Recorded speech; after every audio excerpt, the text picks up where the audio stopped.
कैसे हैं आप लोग?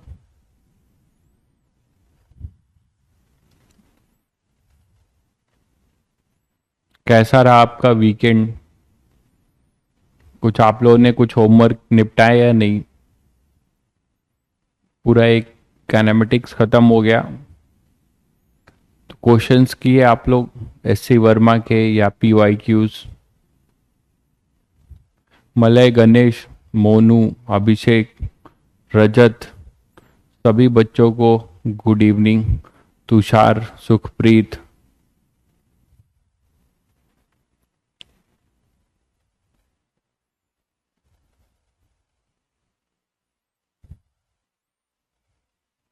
गुड इवनिंग सभी बच्चों को।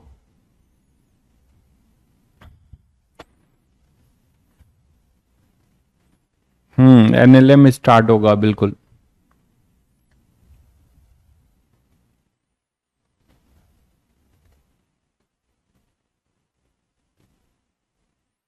जो भी रह गए हैं उसे निपटाइए, ठीक है। और मैं फिर बोल रहा हूं, जब मैं एनएलएम पढ़ा रहा हूँगा तो डेली 10 क्वेश्चन या 5 क्वेश्चन पीवाई क्यू जेई मेन्स करिए, ठीक है। जेई मेन्स पीवाई क्यू दो दो 10 10 क्वेश्चन 5 5 क्वेश्चन डेली करिए, एक वीक में वो खत्म हो जाएगा। तो आपको उससे भी कॉन्फिडेंस आ जाएगा। किसी बच्चे ने पीवाई क्यू जेई मेन्स का अटेम्प्ट किया? लॉ ऑफ मोशन की सीट इस लेक्चर के बाद अपलोड हो जाएगी और इस बार से हम सीट को पैरेलली करेंगे, ठीक है। पिछली बार अपलोड नहीं हुई थी, कल मैं सीट अपलोड करा दूंगा। तो लॉ ऑफ मोशन की सीट भी हम पैरेलली करेंगे। रोज मैं क्वेश्चन टिक कराऊंगा हर दूसरे दिन पे, और वो करेंगे, उसके डाउट भी उसी समय डिस्कस हो जाएंगे। क्लियर है बच्चों? तो इसी तरीके से साथ साथ हो जाएगा, नहीं तो सीट छूट जाएगी। हाँ भाई, काइनेमेटिक्स हो गया, ठीक है। तो यहाँ पर कोई बच्चा जो पहले इस चैप्टर से जुड़ रहा है, जो नए बच्चे हैं, कुछ प्लीज कमेंट करके बताइए कि जो बच्चे नए हैं वो एटलीस्ट फर्स्ट क्लास या न्यू क्लास करके आप कमेंट करके बताइए जरा। जिसकी पहली क्लास है फर्स्ट क्लास कमेंट कर दीजिए, जिसकी पहली क्लास है,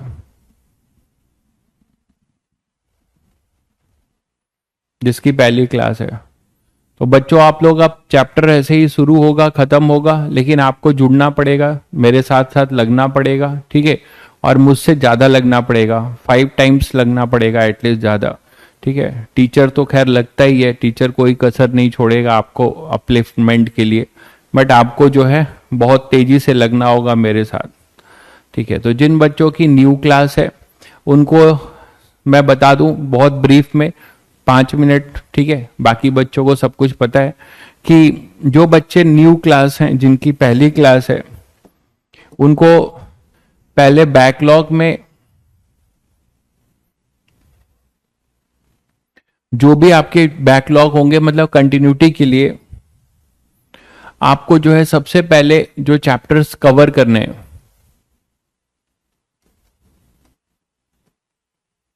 जिससे कि आप ये चैप्टर आसानी से, ज्यादा नहीं, आपको बस क्या करना है, बेसिक मैथमेटिक्स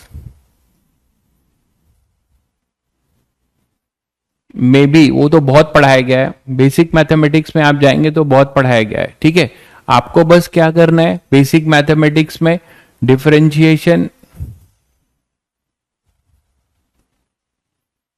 और इंटीग्रेशन बहुत ज्यादा पढ़ाया गया है। आप देख लेना कि इसमें केवल इस फॉर्मूले का एप्लीकेशन और इसका,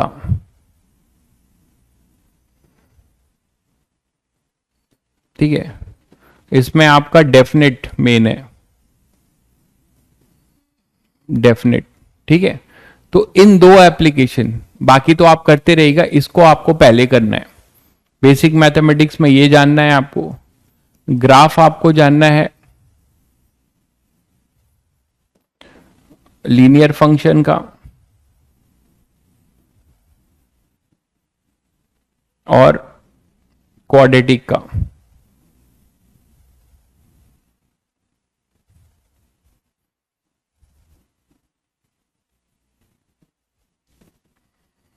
तो ये 2 के ग्राफ भी ट्रेस करना सीख लीजिएगा।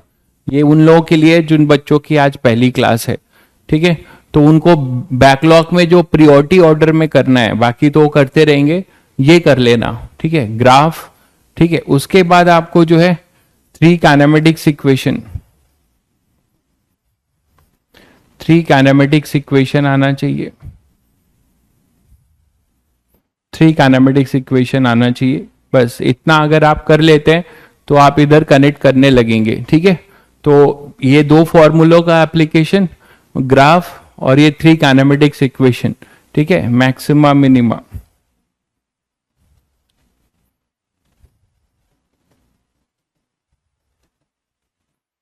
और उसके बाद है आपका वेक्टर। वेक्टर में जो इंपॉर्टेंट है, ऐसे तो सभी करेंगे वेक्टर में, लेकिन जो इंपॉर्टेंट है इस चैप्टर के लिए,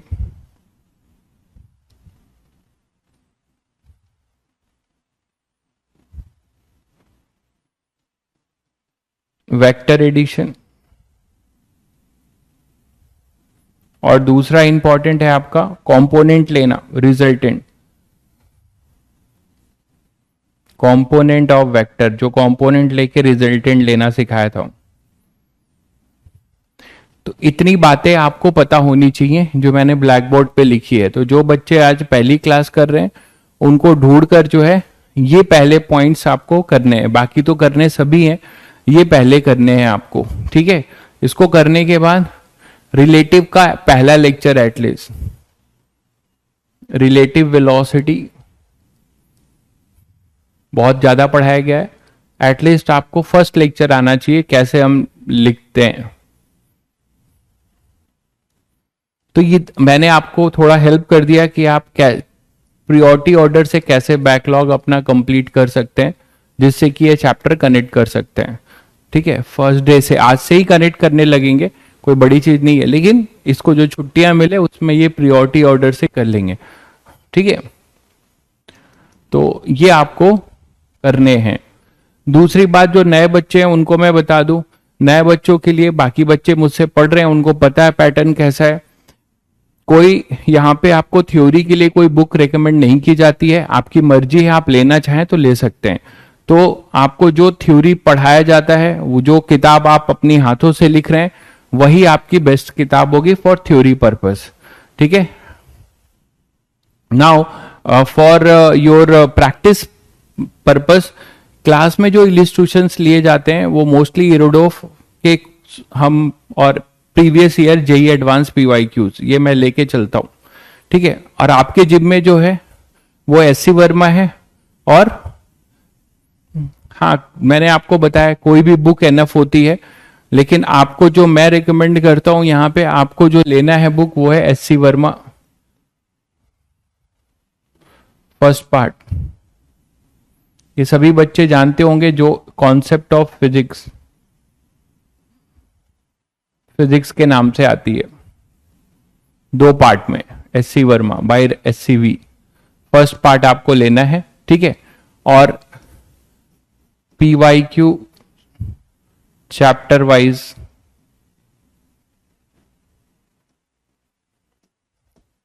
जेई मेंस, ठीक है, chapter wise PYQ JEE mains का लेना है।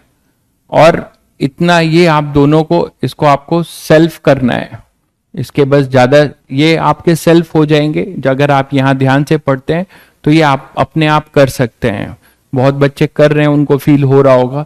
तो जेई मेंस और एससीवी ये आपको, ये सेल्फ के लिए है, ठीक है। इन क्लास हम क्या कवर करेंगे, इन क्लास जो हम मेजॉरिटी बुक कवर करेंगे वो इरोडोफ करेंगे और जेई एडवांस पीवाईक्यू करेंगे।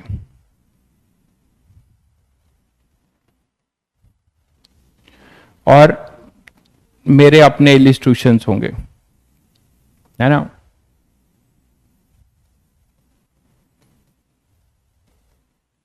जो थ्योरी में पढ़ाए जाएंगे। तो ये 3 चीज क्लास में कवर करेंगे। ये आपको जो है अपने से करना है आफ्टर। हाँ, और अपना शीट, ठीक है, इसमें तो मैं भूल ही गया, इसमें डीपीपी भी है, इसके साथ अपने पास डीपीपी भी है। क्लास में हम सीट के कुछ सेलेक्टेड क्वेश्चन करेंगे और डीपीपी आपको करनी है, तो यहां पे मैं लिख देता हूं डीपीपी जो टॉपिक वाइज होगी। तो डीपीपी आपको करनी है जो ऑलरेडी हो जाएगी अगर आप यहां पे पढ़ेंगे ध्यान से। तो एससीवी, डीपीपी और PYQs, this is yours for self practice. मैं बताऊंगा कब क्या करना है। और ये जो है ये हम क्लास में लेंगे सीट के कुछ सेलेक्टेड क्वेश्चन या डाउट, केवल डाउट वाले क्वेश्चन, बाकी तो आप करेंगे सीट का डाउट। ठीक है, तो ये नए बच्चों के लिए है। 2 कॉपी बना लीजिएगा, एक कॉपी जो है नोट्स कॉपी होगी और दूसरा आपकी असाइनमेंट या प्रैक्टिस, जो भी ये सब आप कहीं सॉल्व कर रहे होंगे तो पेज नंबर, क्वेश्चन नंबर देकर आप एक जगह सॉल्व करेंगे कि 1 साल बाद जब आप अगर रिवाइज करें तो आप उसको रेफर कर पाओ। ठीक है, एससीवी क्लास में डिस्कस कर शायद आप कर ले जाएंगे, फिर भी बहुत कोई टिपिकल क्वेश्चन आपको लगेगा तो डिस्कस होगा, लेकिन ऐसा होगा नहीं। यूरोडोफ या एससीवी के जो कॉमन क्वेश्चन है वो क्लास में ही हो जाएंगे जो बहुत ज्यादा टफ होंगे। ठीक है, तो these are a brief idea for the new student. ये फॉर न्यू स्टूडेंट्स जो ज्वाइन किए हैं उनके लिए मैंने एक ब्रीफ आइडिया दे दिया।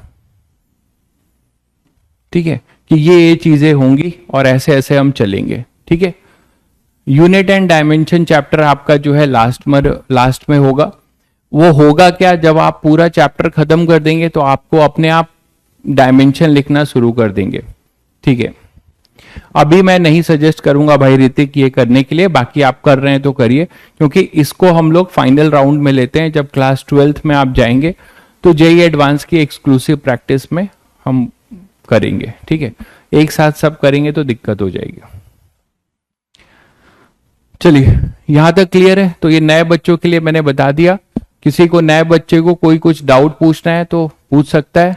ठीक है, सिंगेज जो बच्चा कर रहा है वो सिंगेज कर सकता है। मैंने आपको बताया कि बुक्स मार्केट में बहुत हैं, आप कंफ्यूज हो जाओगे। ठीक है, तो इसमें से ये मैंने बेयर मिनिमम बताया है, ये आपको करना चाहिए। बाकी आप अगर सिंगेज करते हैं तो सिंगेज में क्वेश्चंस करिए, बहुत सारे क्वेश्चंस हैं, ऑब्जेक्टिव है, इंटीजर टाइप, तो एटलीस्ट आप ऑब्जेक्टिव और इंटीजर टाइप क्वेश्चन इंगेज के कर सकते हैं, लेकिन चैप्टर खत्म होने के बाद, या फिर उसमें टॉपिक वाइज है तो टॉपिक वाइज कर सकते हैं। ऐसे तो बुक का नाम लूं तो बहुत सारी बुक हैं, 20 बुक हैं, सिंगेज, डीसी पांडे, उसके बाद से तो आप क्या करोगे यार, कितनी बुकें करोगे। तो कोई ये जो मैंने बताया है ये सफिशियंट है, बट आप इसके अलावा अगर कुछ करना चाहते हैं तो मार्केट की कोई एक बुक ले लीजिए, फिजिक्स गैलेक्सी, सिंगेज, डीसी पांडे, कोई भी एक बुक ले लीजिए, कोई एक सिंगल बुक। ठीक है, और उसके ऑब्जेक्टिव क्वेश्चन और इंटीजर टाइप क्वेश्चंस जो पैटर्न बेस पे आते हैं, है ना, वो करिए। लेकिन आपको समय नहीं मिलेगा, इतना करना ही बहुत है। अगर आप कर पा रहे हैं तो अच्छी बात है। एससीवी डीपीपी के बाद आपको शीट है, देखिए ये बहुत है। कोई अगर जेईई एडवांस का टारगेट कर रहा है तो this is a very good collection of question जो हम लोगों ने कंपाइल किया है। तो ये जेईई एडवांस एक्सक्लूसिव है, जब आप करेंगे तो आपको खुद ही फील होगा, आपको ये काफी मदद करेगी। तो आप क्या क्या करेंगे, तो कोई एक चीज करिए। अगर कोई सीट नहीं कर रहा है तब वो कोई बुक कर सकता है, अगर कोई बुक करेगा तो उसको सीट करने का समय नहीं मिलेगा। ठीक है, तो कोई एक चीज करिए।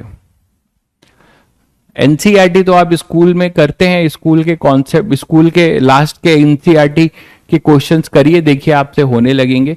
Exemplar is a good book for NCERT, exemplar is a good book. ठीक है, चलिए भाई, अब बस इतना काफी हो गया, मैंने बहुत कहानी बता दी। ठीक है, बाकी अब आपकी मर्जी है आप क्या कर रहे हैं, but I will just recommend you कि आपको इसी के अकॉर्डिंग चलना चाहिए, बाकी आपकी मर्जी है। चलो आगे बढ़ते हैं फिर। तो हमारा जो चैप्टर है वो है लॉ ऑफ मोशन। सभी बच्चे क्लास 9 से ही लॉ ऑफ मोशन पढ़ते आए हैं। ठीक है, जो बच्चे स्कूल नहीं जाते हैं उनके लिए तो बहुत अच्छी बात है, वो एक एक्स्ट्रा बुक भी कर सकते हैं। तो कोई भी सिंगेज, डीसी पांडे, फिजिक्स गैलेक्सी, जो भी बुक आपके पास एक्स्ट्रा है वो आप करिए, कोई दिक्कत नहीं है। और जो बच्चे स्कूल नहीं जाते उनको शीट करना चाहिए, सीट आपको टिक कराऊंगा, तो सीट भी आपको करना चाहिए, बहुत अच्छे क्वेश्चंस हैं उसमें। लेकिन कब करना है, कब कौन से क्वेश्चन करने हैं वो मैं बताऊंगा, क्योंकि सीट बहुत जम्बलिंग फॉर्म में है। तो जो मैं क्वेश्चन टिक कराऊंगा वही करने हैं, नहीं तो परेशान हो जाओगे। चलिए, अब हो गया, बुक की कहानी बहुत हो गई, अब पढ़ाई पे आते हैं। चलिए, तो सभी बच्चे मुझे बताइए कि न्यूटन्स के लॉ आप लोग क्लास 8-9 से ही पढ़ते आ रहे हैं, मानते हैं कि नहीं? तो न्यूटन्स का लॉ तो नहीं बदलेगा, लॉ लॉ होता है, चाहे आप अभी पढ़िए चाहे आप मास्टर्स में पढ़िए, न्यूटन के लॉ लॉ ही रहेंगे, वही लॉ रहेंगे, ठीक है। तो उसी न्यूटन्स लॉ के बारे में हम पहले बात कर लेंगे, लॉ ऑफ मोशन के लिए। तो लॉ ऑफ मोशन में सबसे पहले हम बात करेंगे Newton's first law.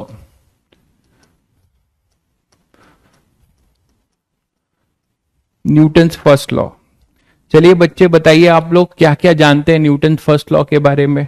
I think सभी बच्चे जानते होंगे। क्या जानते हैं आप इसके बारे में, कुछ कुछ बताइए, देखें क्या जानते हैं आप लोग न्यूटन फर्स्ट लॉ के बारे में, आप लोग बताइए। हाँ, पहली क्लास है भाई, न्यूटन फर्स्ट लॉ के बारे में बताइएगा, क्या क्या जानते हैं। बहुत बढ़िया मेरे तारे जमीन पे। एक बच्चा बोलता है every action equal and opposite reaction, ये न्यूटन फर्स्ट लॉ है। बहुत बढ़िया, बहुत बढ़िया। कोविड में खूब मजा लिए हो, लग रहा है तुम लोग कोविड में रहे हो। अभी तुम लोग 11th में हो ना, तो 3 साल पहले कोविड के टाइम में कब रहे होगे? 8th क्लास में रहे होगे तुम लोग। हाँ, 8th में रहे होगे, खूब मौज काटी होगी तुम लोगों ने। चलो फर्स्ट लॉ बताओ। फर्स्ट लॉ बच्चे लिख रहे हैं, law of inertia. Very good, सही बता रहे हैं सब लोग, सही बता रहे हैं। फर्स्ट लॉ आप बता रहे हैं लॉ ऑफ इनर्शिया, बिल्कुल सही बता रहे हैं, ठीक है, यही लॉ है। तो आप लोग न्यूटन फर्स्ट लॉ को लॉ ऑफ इनर्शिया के फॉर्म में पढ़ चुके हैं, और इसका नाम क्या पड़ता है? Law of inertia. ये भी आप जानते हैं, इसको कई नामों से आप जान सकते हैं। न्यूटन फर्स्ट लॉ को also called law of inertia, बिल्कुल सही बात है। और मैं अब एक नया आपको बता रहा हूं, और इसको और कहते हैं law of equilibrium. Law of equilibrium, तो ये आपके लिए नया हो सकता है, ये है लॉ ऑफ इक्विलिब्रियम, ठीक है। तो अभी बचपन वाला डिफिनेशन तो गया, उसी को, ऐसा नहीं कि वो गलत है या वो कुछ अलग है, लेकिन उसका एक दूसरा चेंज वर्जन आप पढ़ने जा रहे हैं, लॉ ऑफ इनर्शिया और लॉ ऑफ इक्विलिब्रियम, ठीक है। अब आप लोग को ध्यान से देखना है कि व्हाट इज इक्विलिब्रियम। पहले हम बात करते हैं, इस लॉ में एक वर्ड आया है इक्विलिब्रियम। इनर्शिया तो सभी बच्चे जानते हैं, इनर्शिया क्या होता है? चलो पहले टर्म ही डिफाइन कर दूं, बहुत बच्चे नहीं जानते होंगे। इनर्शिया तो सभी बच्चे जानते हो, बताओ जरा इनर्शिया का क्या मतलब है?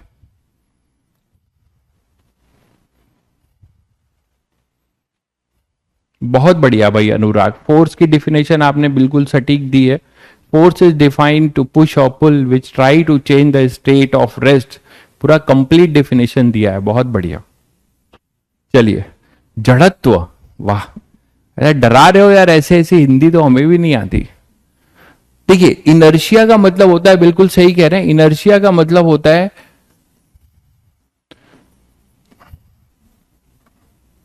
Tendency of a body to continue its present state,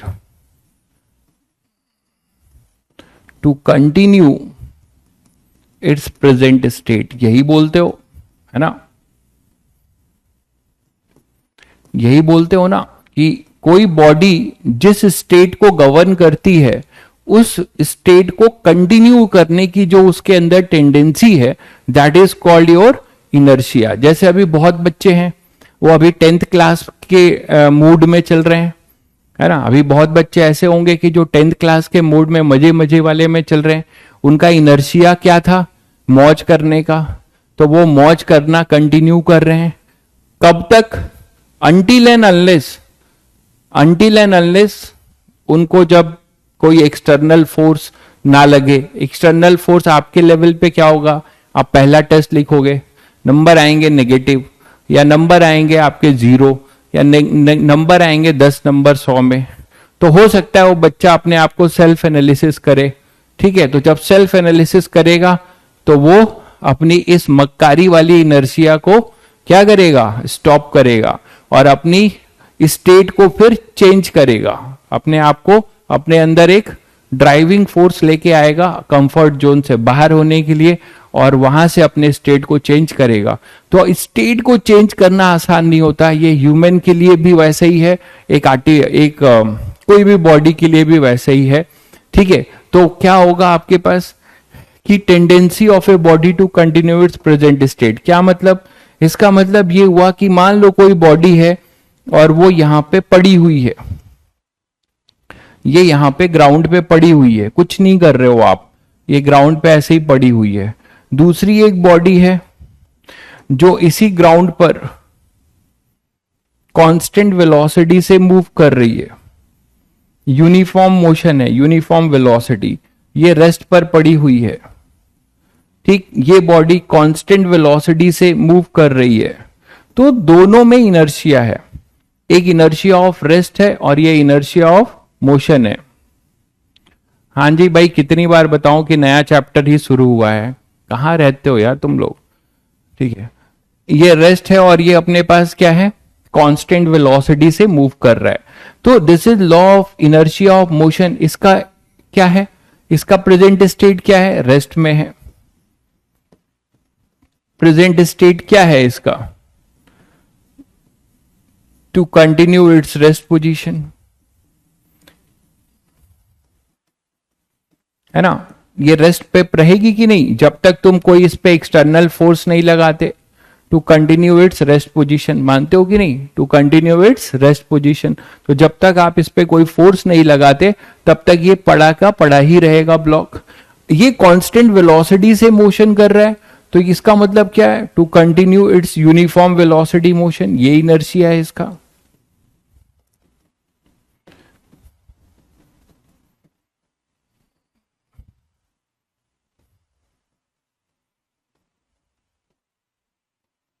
है ना, तो this is the present state. तो आप मुझे बताओ इस प्रेजेंट स्टेट को कब चेंज कर पाओगे? इन दोनों ब्लॉक्स के प्रेजेंट स्टेट को कब चेंज कर पाओगे? दोनों के प्रेजेंट स्टेट को तभी चेंज कर पाओगे जब आपको नेट एक्सटर्नल फोर्स मिले। मेरा एक बात ध्यान से सुनिएगा, केवल फोर्स नहीं, नेट एक्सटर्नल फोर्स मिलेगा तब जाके ये ब्लॉक मूव करने लगेगा। और यहां पे भी अगर आप नेट एक्सटर्नल फोर्स दोगे तो एक्सेलरेशन आएगा या रिटार्डेशन आएगा। दोनों के वजह से आपकी वेलोसिटी ब्लॉक की चेंज होगी। मतलब अब धीरे धीरे क्या होगा? हो सकता है कि आपने इस ब्लॉक को इधर रिटार्डिंग फोर्स दे दिया, इधर फोर्स दे दिया, अनबैलेंस, बिल्कुल अनबैलेंस फोर्स होना चाहिए। नेट रिजल्टेंट फोर्स का वही मतलब है, आप लोग वेक्टर पढ़ चुके हो, तो जब वेक्टर करोगे तो कैंसिल नहीं होना चाहिए, जीरो नहीं होना चाहिए। Net we have a resultant vector, that is we have a resultant force, तो हमें एक रिजल्टेंट अनबैलेंस फोर्स मिलना चाहिए। तो this unbalance force that we call it net resultant force. तो due to this net resultant force only the block, both the blocks will change its state. मानते हैं कि नहीं? तो ब्लॉक्स, अगर इसको आप ए बोलते हो और बी बोलते हो तो आप बोल सकते हो कि block A and B only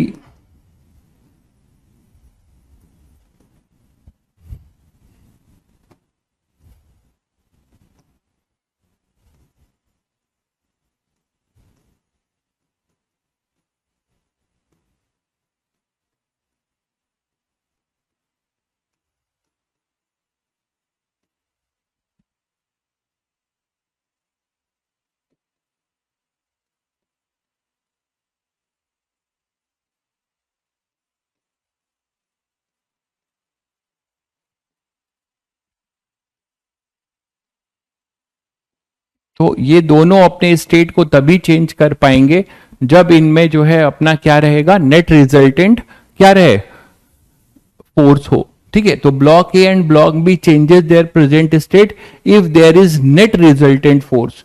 ठीक है, रिटार्डेशन क्या होता है, रिटार्डेशन आपको नहीं पता, शायद आप पहली बार क्लास कर रहे हैं काइनेमेटिक्स, इसीलिए बेसिक चीजें कर लीजिए जाके। ये वेलोसिटी है और जब भी एक्सेलरेशन वेलोसिटी के अपोजिट होता है तो दिस इज कॉल्ड रिटार्डेशन। वो हमेशा वेलोसिटी को घटाता है ना। जैसे आपकी कार चल रही है, आपकी कार चल रही है, आपने ब्रेक मार दिया तो धीरे धीरे उसकी स्पीड स्लो होगी, तो आपने जो ब्रेक लगाया उससे गाड़ी को रिटार्डेशन दिया। तो ये सब छोटी छोटी चीजें, टर्मिनोलॉजी प्लीज आप कवर कर लीजिए। ठीक है, तो block A and block B changes their present state if there is net resultant force. तो अगर हमारे पास नेट रिजल्टेंट फोर्स होगा तभी बॉडी अपने प्रेजेंट स्टेट को चेंज कर पाएगी, ये आपने सीखा। अगर हमारे पास बॉडी इफ एफ नेट जो है 0 होगा, then body will continue its present state, the body continue its present state, ये आपने देखा, continue its present state and we can say body is in equilibrium, body is in equilibrium। बहुत बच्चे ये सोचते हैं कि इक्विलिब्रियम का मतलब रेस्ट पर, नहीं भाई, इक्विलिब्रियम का मतलब बॉडी अपने प्रेजेंट स्टेट को कंटिन्यू करे, है ना। इनर्शिया से चेक करिए, इनर्शिया जो आपने पढ़ा है, इनर्शिया आपने क्या पढ़ा था, definition, a body will continue its present, a body is at rest, है ना, it will continue its rest position. If a body is in motion it will continue its motion until and unless no external force acting on the body। यही तो था, तो यही equilibrium है। तो net external force आपका अगर 0 होगा, इसको वेक्टर लिखिए तो और मजा आएगा, रिजल्टेंट जनरल हो जाएगा। तो नेट वेक्टर, क्योंकि फोर्स कैसे भी लग सकता है ना, एफ नेट वेक्टर, ये अगर आपका 0 होता है तो आपके पास क्या बोलेंगे कि बॉडी अपनी इक्विलिब्रियम में है। ठीक है, this is called body is in equilibrium and this equilibrium is same as law of inertia. आप ये बात समझ रहे हैं, जैसे इस बॉडी रेस्ट पर है तो इस पे कोई फोर्स नहीं लग रहा है, तभी रेस्ट पर है, मतलब ये अपनी रेस्ट पोजीशन को कंटिन्यू कर रही है, इसका इनर्शिया ऑफ रेस्ट है। अगर ये बॉडी कांस्टेंट वेलोसिटी से है तो इसका मतलब ये हुआ कि इस बॉडी पे नेट फोर्स 0 है, नेट फोर्स इस पर क्या है, 0 है। और नेट फोर्स अगर इस पे 0 है तो आप समझ रहे हैं कि बॉडी में कोई एक्सेलरेशन नहीं है और ये बॉडी कांस्टेंट वेलोसिटी से मूव कर रही है, तो this is also equilibrium. Constant velocity से मूव करना इज ऑल्सो इक्विलिब्रियम, क्योंकि बॉडी अपने प्रेजेंट स्टेट को कंटिन्यू कर रही है। तो आई थिंक सभी बच्चों को क्लियर हुआ कि law of inertia is same as law of equilibrium. ठीक है, हाँ, ये मैं इनर्शिया के एग्जाम्पल यहां नहीं लिखने जा रहा हूं, ये सब आप बचपन से पढ़ के आ रहे हो कि इनर्शिया के एग्जाम्पल्स और ये सब मैं नहीं लिखने जा रहा हूं। इसका अप्लाइड वर्जन देखिए, इसको और कैसे आप बोलेंगे, फर्स्ट लॉ, तो मैं न्यूटन्स फर्स्ट लॉ दूसरे वर्जन में कैसे लिखने जा रहा हूं, देखिए जो आपने पढ़ा उसी चीज को अब दूसरे वे में कैसे रिप्रेजेंट किया जा रहा है। मान लीजिए आपके पास कोई बॉडी है, इस बॉडी पे बहुत सारे फोर्सेस लग रहे हैं, एक फोर्स ऐसा लग रहा है, एक फोर्स ऐसा लग रहा है, कोई बाहर अंदर जैसे भी लगा रहा हो, एक फोर्स ऐसा लग रहा है, एक ऐसा लग रहा है। ठीक है, so many forces are acting on this, okay, in different direction. This is your F1, this is your F2, this is your F3 और मान लो ये Fn है, n फोर्सेज लग रहे हैं। ठीक है, इस बॉडी पे रिजिड बॉडी है, इस पे n फोर्सेज लग रहे हैं, इसका मास m है। ठीक है, तो अगर ये बोला जाएगा कि ये बॉडी इक्विलिब्रियम में है, ठीक है, ये बॉडी अपना इक्विलिब्रियम में है। अरे फ्रिक्शन बाद में आएगा भाई, फ्रिक्शन इज डिफरेंट चैप्टर। ठीक है, we will deal with Newton's law and all the things. आप ये सब आगे की चीजें मत कमेंट किया करिए भाई, जो पढ़ाया जा रहा हो पढ़िए, ठीक है। व्हाट अबाउट फ्रिक्शन और व्हाट अबाउट लीनियर मोमेंटम, बकवास मत कमेंट किया कीजिए, इसको पढ़िए आप। मुझे क्या पढ़ाना है, कब पढ़ाना है, कैसे पढ़ाना है, this is my job, just leave it. तो F1, F2, F3, Fn, ठीक है। तो न्यूटन फर्स्ट लॉ, अगर इतना ही अगर आपको होता तो आप यहां क्यों होते? हमें पता है ना, टीचर को पता है ना कि आपको कैसे पाथ पे ले जाना है। तो जो पढ़ रहे हैं उसकी चिंता करिए पहले। तो ये हमारे पास फोर्सेज लग रहे हैं, तो बोला जाएगा कि बॉडी इक्विलिब्रियम में है, मतलब बॉडी अपने प्रेजेंट स्टेट को कंटिन्यू करेगी। Body is in equilibrium, condition क्या होगी? अभी आपने समझा कि इक्विलिब्रियम का मतलब ही होता है प्रेजेंट स्टेट को कंटिन्यू करना। आइदर ये दो चीजें हो सकती हैं, या तो ये रेस्ट पे पड़ी रहे या कांस्टेंट वेलोसिटी से मूव करे। इन दोनों की नेट कंडीशन क्या होगी? नेट कंडीशन फॉर बॉडी, या बॉडी इज इन इक्विलिब्रियम, ऐसे लिख लो।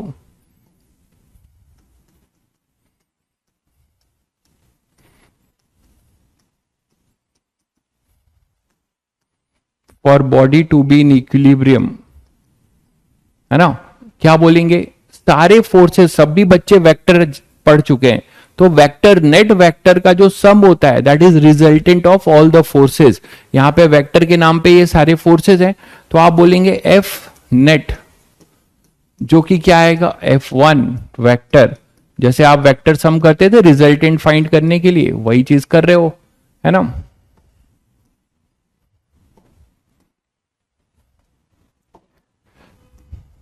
F net is equal to F1 vector plus F2 vector dot dot Fn vector.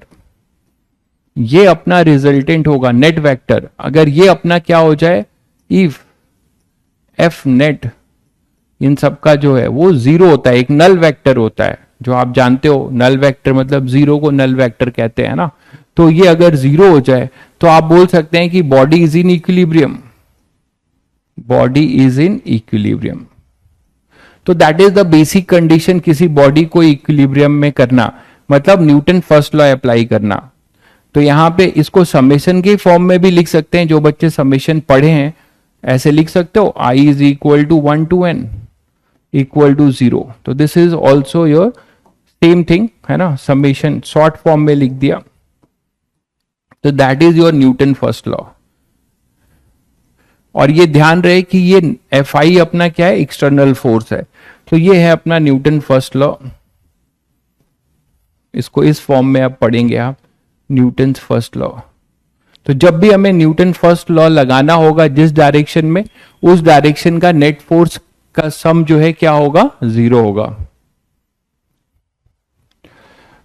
बिल्कुल करिए भाई, आप इस क्लास में पढ़िए, बिल्कुल पढ़िए, आप यहां पढ़ के देखिए, आपको हेल्प मिल जाए तो for body to be in equilibrium, ये अपने पास न्यूटन फर्स्ट लॉ ये हो जाएगा। यहां तक क्लियर है सभी बच्चों को? चलिए, तो ये है अपना Newton first law which is same as Newton, मतलब लॉ ऑफ इनर्शिया और लॉ ऑफ इक्विलिब्रियम। अभी मैं केवल बेसिक्स बातें बता रहा हूं, तब जाके हम पहले फेमिलियर होंगे। पहले टर्मिनोलॉजी में क्लियर कर रहा हूं। ये सभी को क्लियर है? Summation I is equal to 1 करोगे तो F1 आ जाएगा, फिर I इक्वल टू 2 करोगे तो F2 आ जाएगा। उसी चीज को यहाँ पे समेशन के फॉर्म में लिख दिया गया है, ठीक है। चलिए, मैथ्स में सब पढ़ते ही हो, बहुत ज्यादा पढ़ते हो, बिल्कुल आप लोग तेज बच्चे हो। अब देखो नेक्स्ट अपना जो है वो है न्यूटन सेकेंड लॉ। ये भी आप पढ़ चुके हो कई बार, जरा इसके बारे में बताओ। न्यूटन सेकेंड लॉ के बारे में क्या जानते हो, जरा बताओ। What is your Newton second law, क्या जानते हो?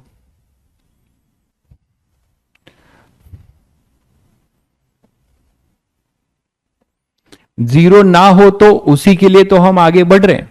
तो अभी आपने देखा कि अगर कोई बॉडी पे नेट एक्सटर्नल फोर्स जीरो नहीं होता है, मतलब क्या हुआ कि उस पर कोई नेट एक्सटर्नल फोर्स लगेगा, तो बॉडी अगर रेस्ट पर है तो वो चलने लगेगी।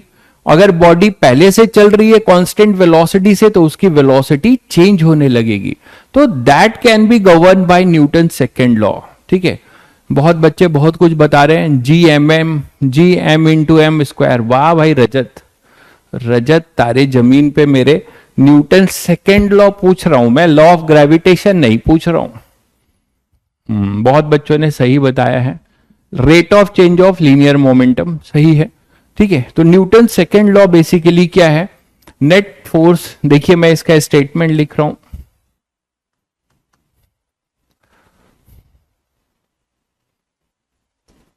नेट एक्सटर्नल फोर्स, ये बार बार नेट क्यों लिखा जा रहा है समझ रहे हैं ना आप लोग, क्योंकि हो सकता है कि फोर्सेज ऐसे लगे जिनका नेट वेक्टर 0 आ जाए, तो वैसा नहीं होना चाहिए। हमें कोई ना कोई एक क्या मिलना चाहिए, रिजल्टेंट फोर्स मिलना चाहिए। तो net external force acting on a body is equal to rate of change of linear momentum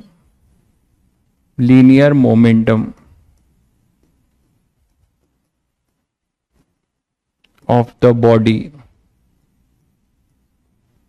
with respect to, ये WRT समझते हैं, मैं एक बार बार यही लिखता हूं, जो बच्चे नए हैं उनके लिए लिख दे रहा हूं, विथ रेस्पेक्ट टू। मैं लिखूंगा यही लेकिन पूरा नहीं लिखता हूं मैं, विथ रेस्पेक्ट टू। तो विथ रेस्पेक्ट टू टाइम, ठीक है। तो इनका कहने का ये मतलब है कि हमारे पास मान लो कोई एक बॉडी है और वो बॉडी चल रही है और इस पे कोई नेट रिजल्टेंट फोर्स है, इस पे कोई नेट रिजल्टेंट फोर्स है, बहुत सारे फोर्सेज लग रहे होंगे, तो जब उनका हम वेक्टर लेंगे तो हमें एक नेट रिजल्टेंट किसी भी डायरेक्शन में मिल सकता है। मान लो मैंने बोला इधर मिला, तो यहां पे एक नेट रिजल्टेंट फोर्स है एफ नेट। तो इस एफ नेट के वजह से, ठीक है, यहां पे इसका मास एम है और इसके वजह से मान लीजिए अभी इसकी वेलोसिटी यहां पर 0 है, तो यू यहां पे, आपने यहां पे t इक्वल टू 0 पे ये फोर्स लगाया है, t इक्वल टू 0 पे फोर्स लगाया है, ये बॉडी रेस्ट पे थी, तो इसकी इनिशियल वेलोसिटी अभी 0 है, आपने फोर्स लगा दिया। तो इस फोर्स से लीनियर मोमेंटम आपके लिए एक नया टर्म है जिसका एक पूरा फुल फ्लेज में चैप्टर है अलग से। अभी मैं केवल आपको लीनियर मोमेंटम के बारे में इतना ही बता सकता हूं, पूरा एक चैप्टर है। एल पी से हम डिनोट करेंगे, वो होता है m इंटू वी। वैक्टर सभी बच्चे पढ़ चुके हैं तो आप वेक्टरली भी लिख सकते हैं, m into V, m product of mass and velocity. बहुत बच्चे जानते होंगे, जिनको नहीं पता वो जान लीजिए, product of mass and velocity, this is your linear momentum. Why it is called linear, because angular momentum भी होता है, तो उसको हम डिस्टिंग्विश करने के लिए अभी लीनियर लिख रहे हैं। आगे आप जब 2 महीने बाद आप बड़े हो जाएंगे तो एंगुलर भी पढ़ेंगे। तो लीनियर मोमेंटम ये है, ये हो जाएगा mv। अभी आप इतना जानिए, ठीक है। तो यहां पर इसकी वेलोसिटी 0 है तो इसका लीनियर मोमेंटम 0 है, आपने फोर्स लगा दिया। तो इस फोर्स से क्या होगा, न्यूटन सेकेंड लॉ ये बताता है कि ये फोर्स करेगा क्या, ये फोर्स इस बॉडी के लीनियर मोमेंटम को चेंज कर देगा। तो मान लीजिए किसी t equal to T time में ये बॉडी यहां पर आ गई, ये बॉडी अपनी यहां पर आ गई t equal to T time में, ठीक है। और इसका जो है वेलोसिटी हो गया v, एफ नेट आपका वही लग रहा है, नेट रिजल्टेंट फोर्स। तो नेट रिजल्टेंट फोर्स आपका मान लीजिए वही है, कांस्टेंट भी हो सकता है, नेट रिजल्टेंट फोर्स वेरिएबल भी हो सकता है, ठीक है। और ये अपने पास v है। तो एवरेज अगर आप बोलेंगे तो आप ये बोलेंगे कि इसने क्या किया, चेंज। यहां पे p फाइनल क्या होगा, लीनियर मोमेंटम, मास इसका m ले लीजिए, तो m into V. And what about your p initial, m into U अपना 0 लिए हो तो ये 0 हो जाएगा। हो सकता है v इनिशियल हो तो चेंज भी हो सकता है, आप अगर लेना चाहें तो ले सकते हैं, आपके ऊपर है। आप यहां पे v इनिशियल ले सकते हैं, u ले सकते हैं। तो यहां पे p इनिशियल क्या हो जाएगा, m इंटू यू। तो इस फोर्स का एवरेज, यहां एवरेज बोला जाएगा, f जो बोला जाएगा, f नेट, वो बोला जाएगा delta p upon delta t। Delta P upon delta T. ठीक है, delta P upon delta T. मैंने तुम लोग को एवरेज और इंस्टेंटेनियस सिखाया था। जब इंटरवल की बात करते हैं तो एवरेज की बात करते हैं, और जब हम किसी पॉइंट ऑफ टाइम की बात करते हैं तो क्या करते हैं, इंस्टेंटेनियस। तो इसको कैसे करोगे, ये एवरेज है, ये आप बोलेंगे एवरेज, एवरेज फोर्स अप्लाइड। ठीक है, इसी को अगर आप इंस्टेंटेनियस करना चाहोगे तो लिमिट एफ इंस्टेंटेनियस करना चाहोगे, एफ नेट इंस्टेंटेनियस करना चाहोगे तो क्या बताया था, limit delta T tends to zero delta P by delta T. तो ये क्या बन जाएगा, डीपी बाई डी टी, ये बन जाएगा डीपी बाई डी टी। तो ये अपना हो जाएगा इंस्टेंटेनियस। ठीक है, अब P को आप किसी भी इंस्टेंट पे लिखना चाह रहे हो, ये T equal to T time है, तो P नेट इंस्टेंटेनियस लिखना चाहेंगे।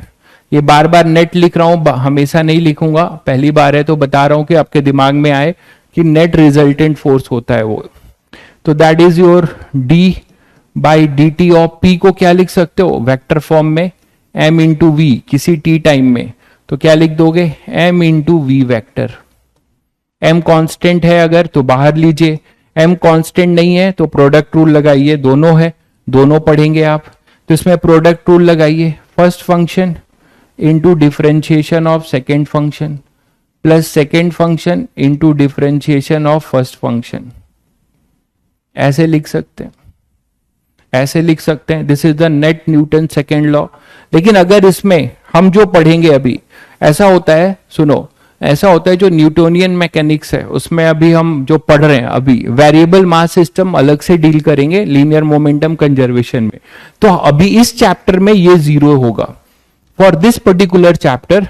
ठीक है, इसमें आप ये जान लीजिए कि यहां पर इसको हम अभी जीरो लेंगे, क्या कंडीशन लेके कि if m equal to constant. ये सभी बच्चे जानते हैं कि m तो सर कॉन्स्टेंट ही होता है, ऐसा नहीं है मैकेनिक्स में। जैसे मान लो कोई अपना नगर निगम का जो पानी का टैंकर है वो जा रहा है, उसमें छेद तो होता ही है, कभी प्रॉपर नहीं होता, तो वो जा रहा है और पीछे से नल से पानी निकल रहा है, तो उस टैंकर में जो पानी भरा है वो पीछे से निकलता जा रहा है, टैंकर आगे को जा रहा है, तो उसका मास कम हो रहा है कि नहीं।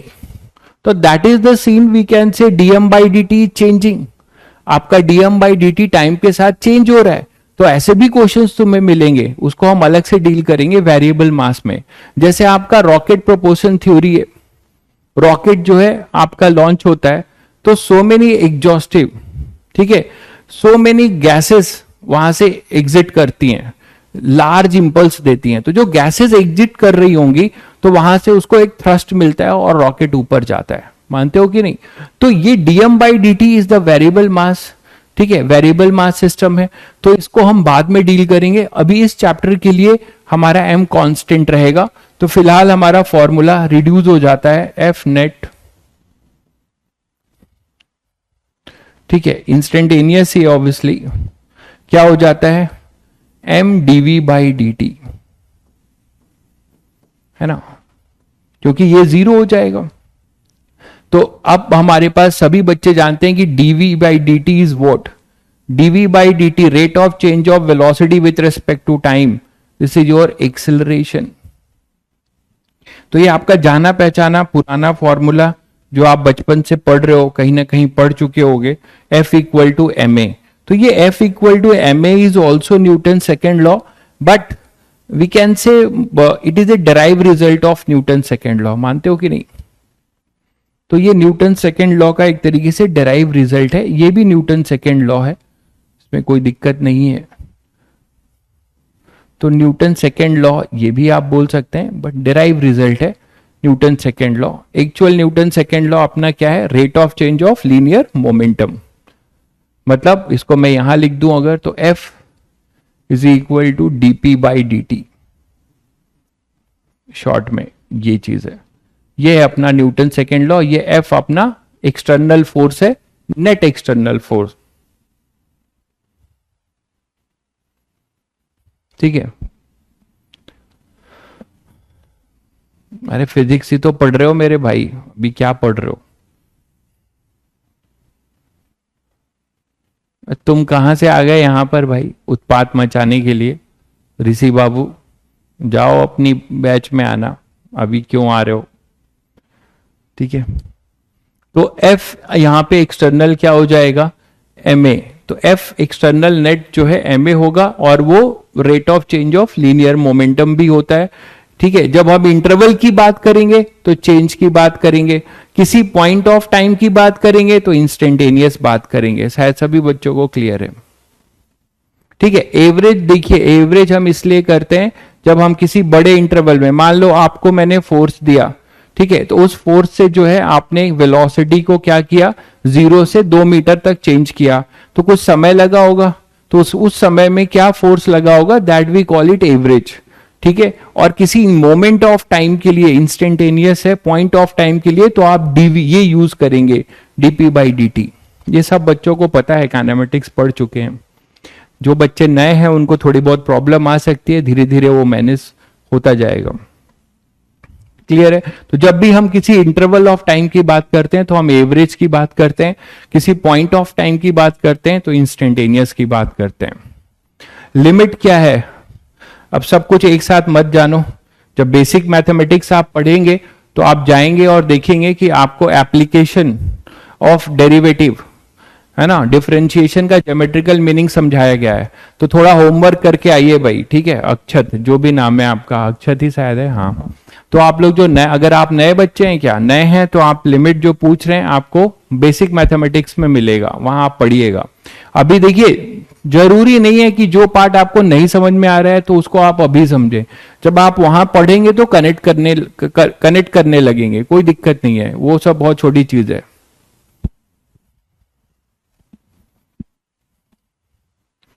चलिए, तो ये है Newton second law. Now Newton second law के बारे में अभी आएंगे, सभी पे आएंगे, ये पूरा चैप्टर इन्हीं लॉ पे चलेगा। नेक्स्ट है अपना न्यूटन थर्ड लॉ। ये तो सभी बच्चे जानते होंगे, ये तो सभी बच्चे जानते होंगे, क्योंकि ये एक दूसरे पे रोज अप्लाई करते होंगे, है कि नहीं भाई? न्यूटन थर्ड लॉ तो सभी बच्चे जानते होंगे, एक दूसरे पे डेली जो है स्कूल में करते होगे ना अप्लाई, बिल्कुल करते होगे, जैसे का तैसा यही करते हो। ठीक है, हाँ, तो for every action there is equal and opposite reaction. बिल्कुल, अगर कोई कुछ एक्शन क्रिएट करेगा तो उसका रिएक्शन भी मिलेगा, कर्मा। अरे वाह, क्या बात है भाई, लोग एकदम मतलब अब अध्यात्म की तरफ भी जा रहे हैं फिजिक्स पढ़ के, बहुत बढ़िया।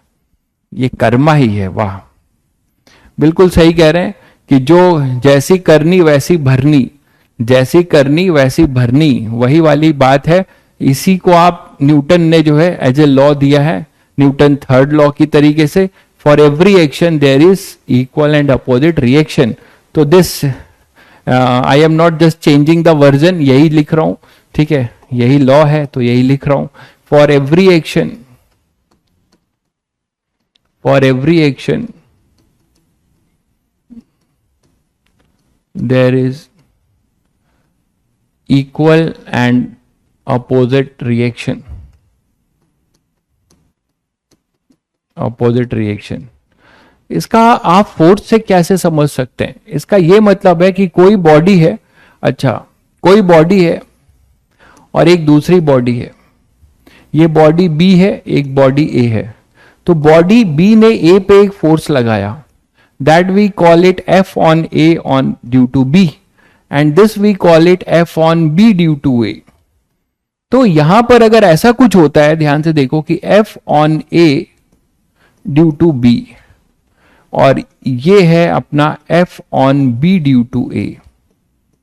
अगर दो बॉडी ऐसी हैं कि इनमें कुछ ऐसे फोर्सेज लग रहे हैं, ठीक है, कि F A B और F B A, इफ अगर ऐसा बोला जाए, if f a b vector is equal to minus times f b a vector, तो आप ये बोल सकते हैं कि these two forces are action reaction pair, these two forces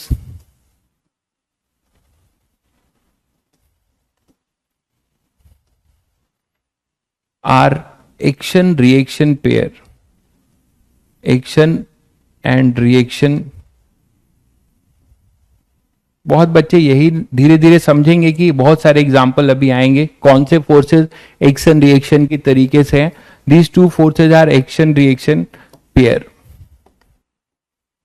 तो ये एक्शन एंड रिएक्शन पेयर बनेंगे। क्या ये नेसेसरी कंडीशन है? क्या ये नेसेसरी कंडीशन है? कोई बच्चा बताएगा कि अगर दो फोर्स एक दूसरे पे फोर्स लगाते हैं इक्वल और अपोजिट, तो is this is a necessary condition for that particular force to become an action reaction pair? Anyone?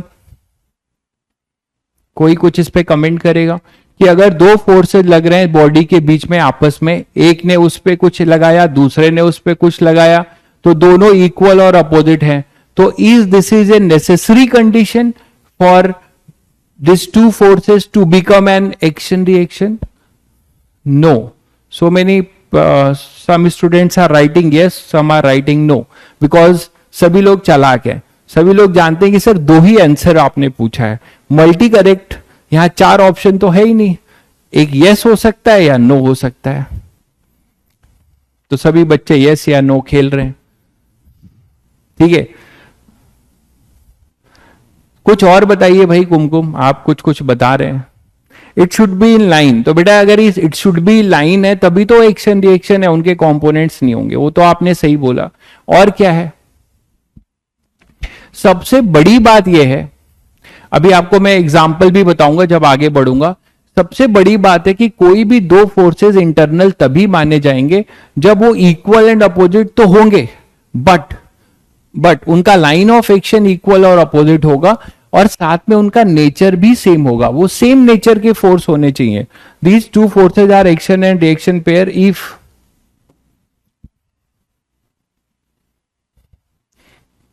पहला लिख रहा हूं, क्या कंडीशन है? They are equal and opposite. केवल इतना ही नहीं है, ठीक है, acts along the same line of action,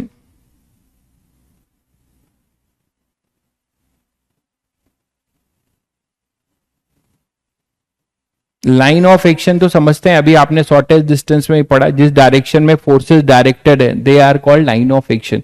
forces जिधर लग रहे हैं तो दोनों का लाइन ऑफ एक्शन सेम होना चाहिए, acts along the same line of action. दूसरा सबसे इंपॉर्टेंट बात, इनके अलावा भी forces must be of same nature. आप बोलेंगे सर इसका क्या मतलब है? अभी आप कुछ देर बाद समझेंगे। Forces must be of same nature, तो ये तीन चीज अगर साइमल्टेनियसली सेटिस्फाई हो रही है, then only you can say that कि forces are they are action reaction pair and they follow Newton third law. ठीक है, दे फॉलो नाइदर अरे क्या लिख रहे हैं, neither be yes nor be no. ये नए बाबा आए, ठीक है, ये नए बाबा हैं, नाइदर एस नाइदर नो। अब उसके अलावा क्या होगा उन्हीं से पूछना पड़ेगा। तो they are equal and opposite, acts along the same line of action, forces must be of same nature. So if three conditions are simultaneously satisfied, then only we can say that कि these forces will form a pair of forces, internal forces which follow Newton third law. Can anyone give some example? कोई बच्चा कोई example दे सकता है Newton third law का, जो आप बचपन से पढ़ते आए हो फोर्सेस का?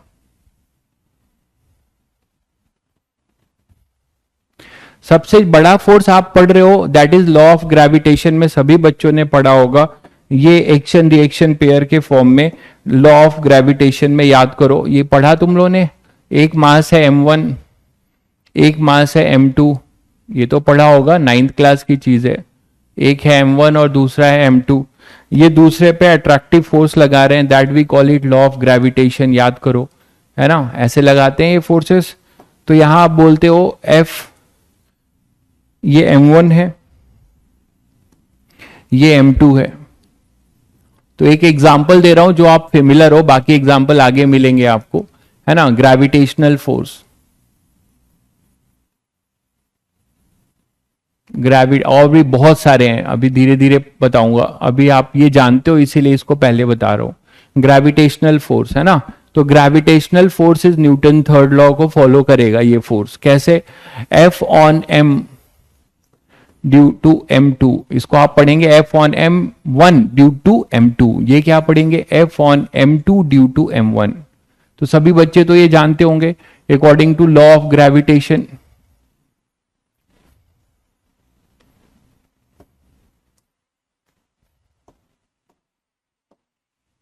तो सभी बच्चे ये जानते होंगे कि according to law of gravitation इनका फॉर्मूला, और जो नहीं जानता है तो भी चिंता की बात नहीं है, ये सब ग्रेविटेशन चैप्टर में पढ़ेंगे। लॉ ऑफ ग्रेविटेशन क्या है? F m1 ऑन m2 है ना, का जो मैग्नीट्यूड है, या F m2 या m1 का मैग्नीट्यूड है, ये बराबर होते हैं मैग्नीट्यूड। कितने होते हैं? G m1 m2 upon r square. ये r इसके बीच का सेपरेशन है इस इंस्टेंट पे। तो ये तो सभी बच्चों ने पढ़ा है। तो ये इक्वल और अपोजिट होते हैं, है ना।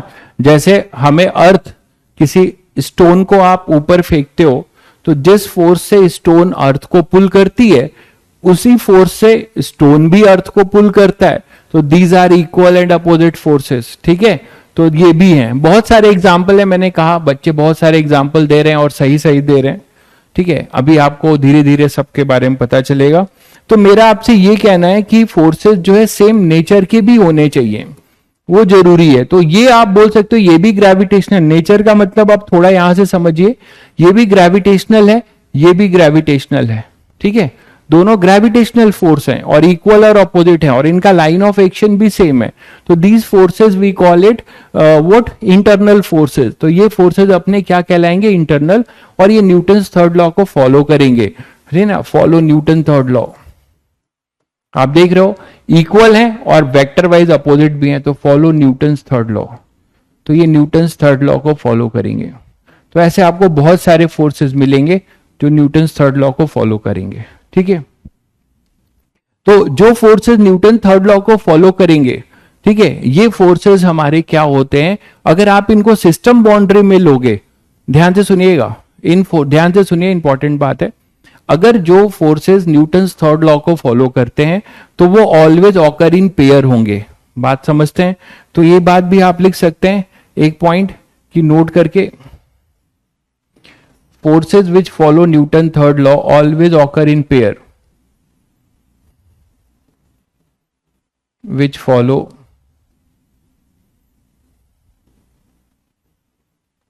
Newton's third law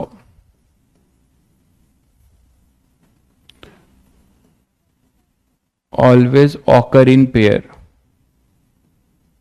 तो ये बताओ कि क्या ये एक्सटर्नल फोर्स में कंट्रीब्यूट करेंगे? बताइए। अगर ये ऑकर इन पेयर होंगे तो नेट रिजल्टेंट इनका हमेशा जीरो होगा, तो they will not going to contribute towards the external force. मानते हो कि नहीं? अगर आपके पास न्यूटन थर्ड लॉ है और ये इक्वल और अपोजिट पेयर में सिस्टम में मौजूद है, तो इनसे एक्सटर्नली कोई फोर्स नहीं मिलेगा पूरे सिस्टम के लिए, इंडिविजुअल के लिए नहीं। इंडिविजुअल्स पे तो फोर्सेज लग रहे हैं, लेकिन अगर इसको एक सिस्टम ले लोगे, पूरे M1 और M2 को एक सिस्टम ले लोगे, तो आपको नेट एक्सटर्नल फोर्स, ऐसे फोर्सेस में आप कभी भी these forces will not contribute toward the net external force. तो एक पॉइंट आप ये भी लिख सकते हैं कि for the whole system, so यहां पे कंटिन्यू कर रहा हूं, so for the whole system, for the whole system these forces will not contribute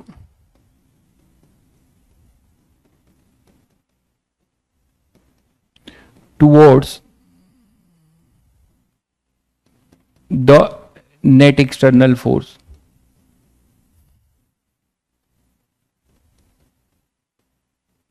मानते हो कि नहीं? ये भी एक इंपॉर्टेंट बात है। ये सब जब आप अप्लाई करेंगे तो आपको धीरे धीरे कनेक्ट करेंगे। अभी मैं बता रहा हूं, धीरे धीरे आपको इसका एप्लीकेशन भी समझ में आएगा कि अगर ये इंटरनल फोर्सेस हैं तो these internal force will not contribute towards any external force, क्योंकि ये कट जाएंगे, कैंसिल हो जाएंगे। लेकिन फिर भी किसके लिए? पूरे सिस्टम के लिए, ठीक है, पूरे सिस्टम के लिए। तो ये थोड़ी बहुत बातें हम लोगों ने पढ़ा किसके बारे में? न्यूटन्स थर्ड लॉ के बारे में। थोड़ा बहुत हम लोगों ने पढ़ा न्यूटन्स थर्ड लॉ के बारे में। ये अभी मैंने केवल लॉ का स्टेटमेंट दिया है, 3 लॉ का हमने अभी क्या पढ़ा? स्टेटमेंट केवल पढ़ा। ठीक है, आगे बढ़ते हैं। अब आगे बढ़ने से पहले जो एबीसी जैसे आप सीखते हैं, उसी तरीके से मैकेनिक्स की एबीसी ये है कि आपको मैकेनिक्स में जो मोस्टली कॉमन ऑकरिंग फोर्सेस हैं उसके बारे में जानना जरूरी है। ठीक है, और उसके बारे में कि बहुत सारे कॉमन फोर्सेस हैं जो मैकेनिक्स के क्वेश्चंस में आपको हर कदम पे मिलेंगे, उनके बिना कोई भी क्वेश्चन पूरा नहीं हो सकता। तो पहले हम उस क्वेश्चंस, उन कॉमनली ऑकरिंग फोर्सेस इन मैकेनिक्स के बारे में डिस्कस करेंगे। उसके पहले हमें एक और टूल के बारे में सीखना है, और वो टूल है फ्री बॉडी डायग्राम। जब भी हम कोई मैकेनिक्स का प्रॉब्लम इनकाउंटर करेंगे तो हम फ्री बॉडी डायग्राम एफबीडी की बात करेंगे। एफबीडी का मतलब होता है फ्री बॉडी डायग्राम। ठीक है, फ्री बॉडी डायग्राम इसका फुल फॉर्म है ये फ्री बॉडी डायग्राम। क्या होता है? एक ऐसा टूल है, ठीक है, ऐसा टूल है जिसमें कि अपने पास क्या है? अरे भाई, 2 teachers are teaching physics why, इसका क्या जवाब है? अबे जब ज्यादा मिलता है तो भी नाराज होते हो। एक ही पैसे में 2 चीजें मिल रही हैं, जहां मन है वहां पढ़ो, इससे अच्छा क्या चाहिए? इतने बड़े प्लेटफॉर्म पे आपको जो है इतने कम पैसे में 2 टीचर्स मिल रहे हैं, आपको जहां खुशी वहां पढ़िए, आपको जहां अच्छा लग रहा है, जहां अच्छा समझ में आ रहा है वहां पढ़िए। इसमें वाई का क्या मतलब है ना? तो इसका जवाब नहीं है मेरे पास। आपको एक्स्ट्रा बेनिफिट दिया जा रहा है, एक पे एक फ्री, ऐसे समझो। ऑफर चल रहा है, अभी दिवाली आया नहीं है, फिर भी दिवाली बम्पर ऑफर पहले से चालू है, ऐसे ही मानो। ठीक है, तो फ्री बॉडी डायग्राम, तो फ्री बॉडी डायग्राम में क्या होगा समझिएगा। इसका एप्लीकेशन अभी धीरे धीरे करेंगे, इसके स्टेप्स जान लीजिए। क्या होता है फ्री डायग्राम, इसमें करेंगे क्या, पहले ये जान लीजिए। इन FBD we apply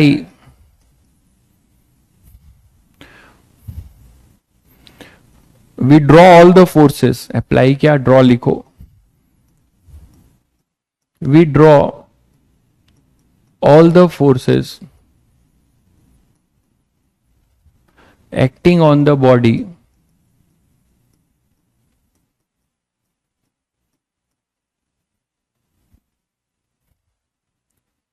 due to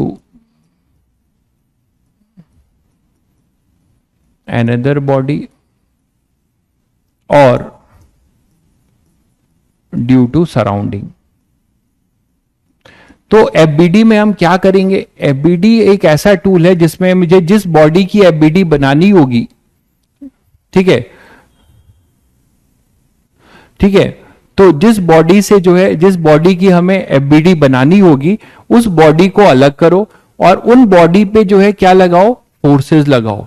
जो फोर्सेस उस पे लग रहे हैं, हो सकता है कि कोई जो है कोई फोर्स जो है सराउंडिंग लगा रहा होगा और कोई फोर्स जो है दूसरी बॉडी किसी पहली बॉडी पे लगा रही होगी, है ना। जिस बॉडी का आप फ्री बॉडी डायग्राम बना रहे हो सकता है कि वो बॉडी किसी दूसरे बॉडी के साथ हो टच में, तो वो उस पर फोर्स लगा रहा होगा। प्लस जिस सराउंडिंग में, मान लो अर्थ पर है तो अर्थ भी अपना ग्रेविटी पुल दे रहा होगा, तो वो भी लगा रहा होगा। तो जितने भी नंबर ऑफ फोर्सेस उस बॉडी पे लग रहे हैं, आपको उसको ड्रॉ कर देना है। That is called free body diagram. ठीक है बेटा, जो भी फ्री बॉडी डायग्राम आप लोग को बनाना है जिस बॉडी का, तो उस पे जो भी फोर्सेज लग रहे हैं, चाहे सराउंडिंग से लग रहे हैं, चाहे किसी बॉडी ने उस पे लगाए हैं, सारे फोर्सेस को आप उस पे दिखा दीजिए। ठीक है, तो ये आपने कर दिया। ये आप हर क्वेश्चन में करोगे। Without this step you can't proceed any mechanics question, any mechanics question. तो this is a very ABC for mechanics. ठीक है, तो ये आपको पहले करना है। ठीक है, दूसरा आपको क्या करना है कि दूसरा स्टेप क्या है? ठीक है, ये पहला स्टेप है। दूसरा स्टेप क्या है कि जब आप फोर्सेस दिखा दोगे, ठीक है, जब आप फोर्सेस दिखा दोगे तो कोई जरूरी नहीं है कि वो फोर्सेस जो है सेम डायरेक्शन में लग रहे होंगे या अपोजिट में, कैसे भी लग सकते हैं ना, सबका अलग अलग होगा। तो सभी बच्चों को याद होगा वेक्टर, A1 वेक्टर, बहुत याद है मैंने तुम लोगों को कंपोनेंट ऑफ वेक्टर बताया था, यहां फोर्सेस लग रहे हैं, ऐसे फोर्सेस लग रहे हैं, तो इनको रिजॉल्व करो और नेट फोर्स निकालो। तो यही काम तुम्हें यहां भी करना है, ठीक है। जब आप सारे फोर्सेस को यहां दिखा दोगे तो क्या करोगे, choose a common reference, choose एक रेफरेंस एक्सिस जिसके अबाउट इन फोर्सेस का आप कंपोनेंट लोगे। चूज ए रेफरेंस एक्सिस, ठीक है, and take the component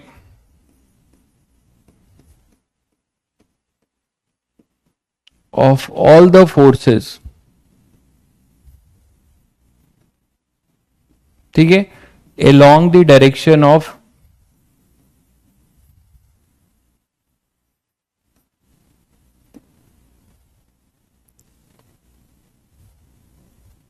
with respect to लिख दे रहा हूं, जो भी आपने रेफरेंस एक्सिस चूज की है उसके अलोंग आप इनका कंपोनेंट लीजिए। Choose a reference axis and take the component of all the forces along the chosen reference axis, along the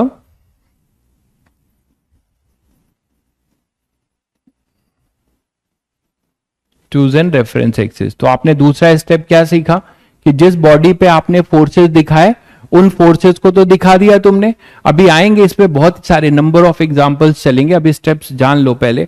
तो अब ये इस तरीके से आपने फोर्सेस दिखा दिया। अब उन फोर्सेस में जो फोर्सेस आपके चूजन रेफरेंस एक्सिस के लॉन्ग नहीं है उनका क्या करो, कंपोनेंट ले लो। एक चूजन रेफरेंस एक्सिस के लॉन्ग होगा और एक उसके परपेंडिकुलर होगा, आपने वो कर लिया। उसके बाद ये देखो कि बॉडी जो है अब एक तरीके से दो डायरेक्शन में हो जाएगी, है ना, दो डायरेक्शन में उसके फोर्सेस आ जाएंगे, एक जो रेफरेंस एक्सिस के एक्स डायरेक्शन में और रेफरेंस एक्सिस के वाई डायरेक्शन में।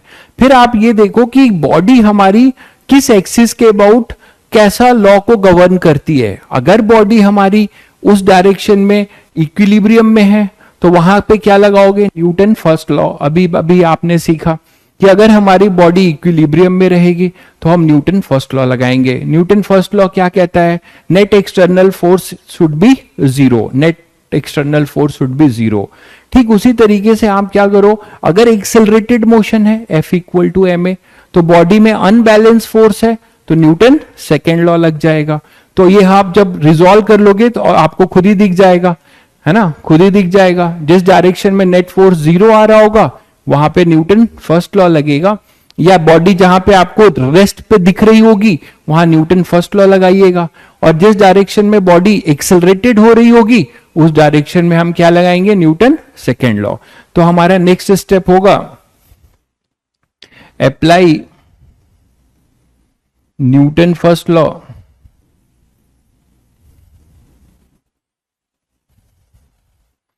where body is in equilibrium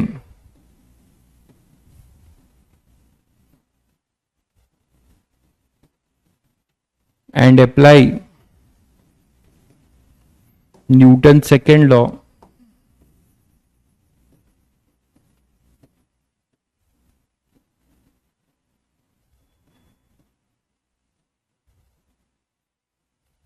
where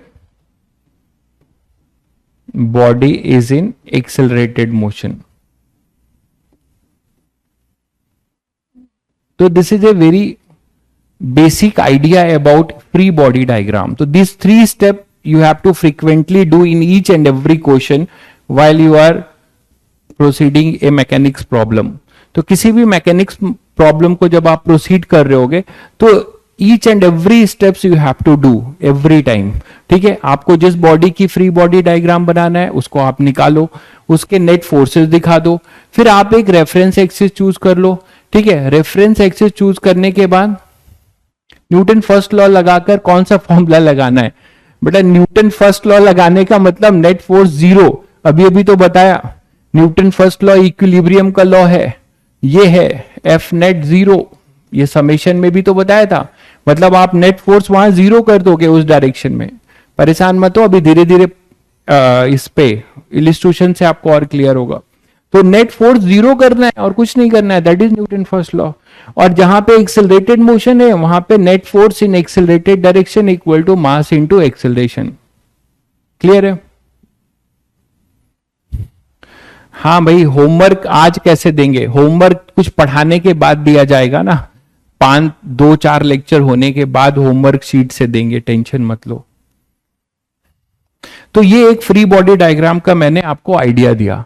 अब बात करते हैं, ये ध्यान रखिएगा, अभी लौटेंगे इस पर, ठीक है, अभी इस पे लौटेंगे।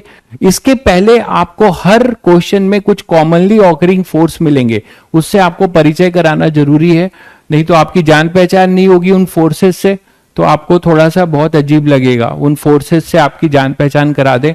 तो सबसे पहले बात करते हैं सम, ये एबीसी चल रहा है मैकेनिक्स में, some commonly occurring forces in mechanic.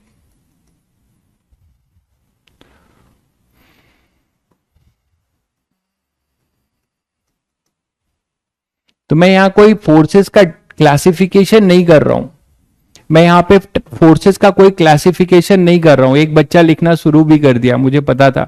I am not giving you classification of forces, strong force, weak force, gravitational force और इलेक्ट्रोमैग्नेटिक। आपने बिल्कुल सही लिखा है, ये 4 टाइप के फोर्सेज होते हैं। I am not classifying this forces, I am just giving you an idea about some commonly occurring forces in mechanics, ठीक है। तो मैकेनिक्स, एक बच्चा लिख रहा है मैकेनिक्स क्या होता है। देखिए, फिजिक्स की जो ब्रांच है उसको आप कई ब्रांच में डिवाइड करते हैं। हम यहां न्यूटोनियन मैकेनिक्स पढ़ रहे हैं, क्वांटम मैकेनिक्स भी होता है, ठीक है। यहां पे आगे जब आप किसी आईआईटी में सेलेक्ट हो जाएंगे और आपका कहीं फिजिक्स की तरफ इंक्लाइनेशन बहुत ज्यादा हो गया, तो आप जो है क्वांटम मैकेनिक्स भी पढ़ेंगे, ठीक है।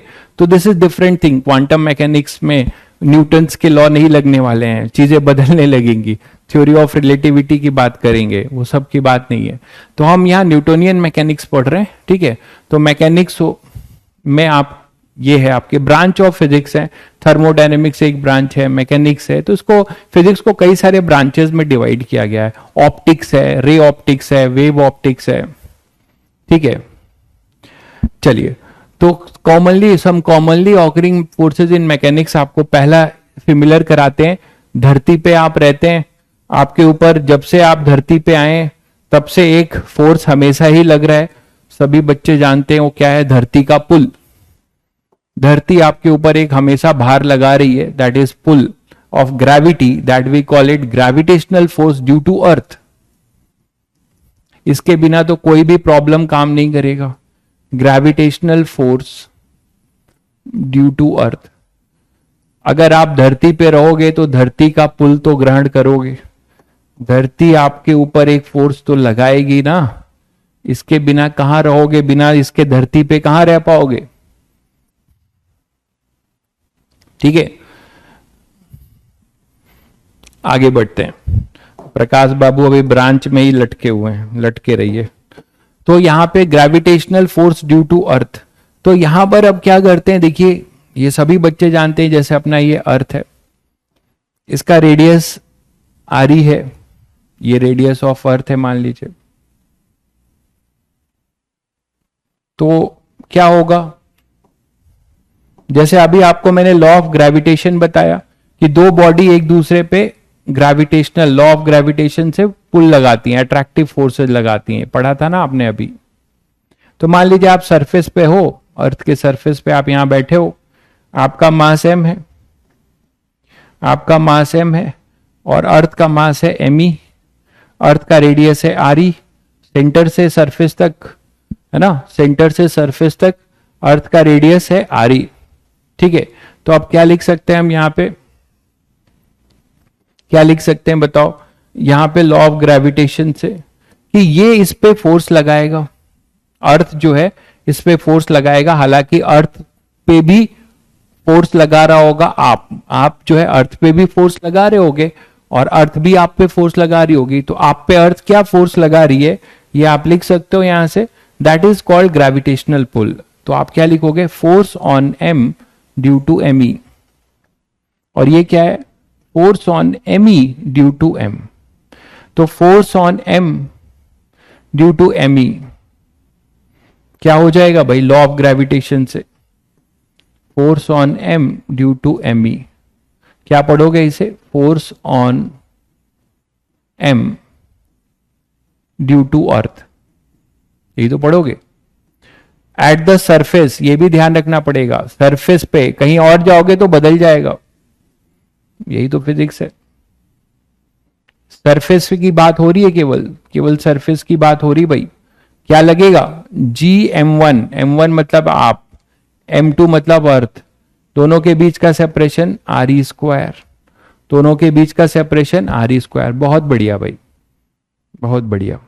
एक बच्चे ने लिख दिया है G M E M upon R E square. बहुत बच्चे ये सब पढ़ते हैं, नहीं याद होगा कोई दिक्कत नहीं है, भूलने के लिए ही तो पढ़ा जाता है, भूलने के लिए ही तो पढ़ा जाता है। जब हम भूलेंगे नहीं तो नई चीज कैसे सीखेंगे, है कि नहीं भाई। तो G M E upon R E square को इधर ले लीजिए इनटू एम, और इसी को कहते हैं एक्सेलरेशन ड्यू टू ग्रेविटी, इसी को कहते हैं जी। इसके बारे में तो सुना होगा, ऐसा तो नहीं मान सकता कि आपने जी के बारे में नहीं सुना है। एक्सेलरेशन ड्यू टू ग्रेविटी ये तो सुना होगा धोखे से, बोलो भाई, ये तो धोखे से सुना होगा कहीं ना कहीं। Acceleration due to gravity 9.8 metre पर सेकेंड, सुना है कि नहीं भाई। अरे मैंने ही सुनाया है कई बार। तो जी हो जाएगा 9.8, इसकी वैल्यू डालोगे, G mass of earth, radius of earth, तो आपको मिलेगा 9.8 मीटर पर second square. That we call it acceleration due to gravity, acceleration due to gravity, यही तो है अपना एक्सेलरेशन ड्यू टू ग्रेविटी। ठीक है, तो आप अगर जहां पे बैठे हो, आप जहां पर बैठे हो तो आप पे पुल लग रहा है mg का, और इसी mg को हम क्या कहते हैं, वेट। इसी को हम क्या कहते हैं, वेट ऑफ द बॉडी। यही अपना क्या है, जो जिस वेट ऑफ द बॉडी, जिस फोर्स से अर्थ आपको पुल कर रही है, वही अपना वेट ऑफ द बॉडी है। मानते हो कि नहीं। और आपने सभी बच्चों ने शायद थोड़ा बहुत तो सुना होगा कि अर्थ के अंदर जाओगे या अर्थ से काफी ऊपर चले गए तो जी जो है अपना घटने लगता है। अर्थ के नीचे जाओ चाहे अर्थ के ऊपर जाओ, जी घटने लगेगा, और जी घटने लगेगा तो आपको वेटलेसनेस फील होगा। आपको यहां से मून पे भेज दिया जाए तो सभी बच्चों ने पढ़ा है इतना कि वहां का जी जो है अर्थ के जी से g/6 हो जाता है। इसका क्या मतलब है कि वही बॉडी अगर मून पर होगी तो अर्थ उसको 1/6 फोर्स से खींचेगा, 1/6 फोर्स से खींचेगा। राज नाम तो सुना ही होगा, ऐसा बोला जाए आपके बारे में। राज नाम तो बहुत फिल्मी नाम है। तुम पूछ रहे हो कैपिटल जी क्या है, धरती पे रहने का अधिकार खो चुके हो तुम। कैपिटल जी क्या है आज तक नहीं सुना मेरे बच्चे। जी, जी है यूनिवर्सल ग्रेविटेशनल कांस्टेंट। किस स्कूल में पढ़ते हो, ये नहीं सुना आपने राज बाबू। यूनिवर्सल ग्रेविटेशनल कांस्टेंट जो कभी नहीं बदलता, जो कभी नहीं बदलता। 6.6 इंटू 10 की पावर क्या होता है भाई, कुछ वैल्यू ही बता दीजिए, जल्दी से वैल्यू बता दीजिए। गवर्नमेंट स्कूल में पढ़ते हैं, कोई बात नहीं, कहीं भी पढ़िए, कोई दिक्कत नहीं है। अब जान लीजिए यूनिवर्सल ग्रेविटेशनल कांस्टेंट, ठीक है। जी जो है कभी चेंज नहीं होता, ये है यूनिवर्सल ग्रेविटेशनल कांस्टेंट। 10 की पावर -11, -19 लो, ये भी अब अलग अलग बता रहे हैं लोग। ये भी एक राज है, बिल्कुल सही बात, बिल्कुल सही चिपकाया है। 6.67 इंटू 10 पावर -11 ऋतिक बाबू ने सीधे स्क्वायर कट मार दिया है।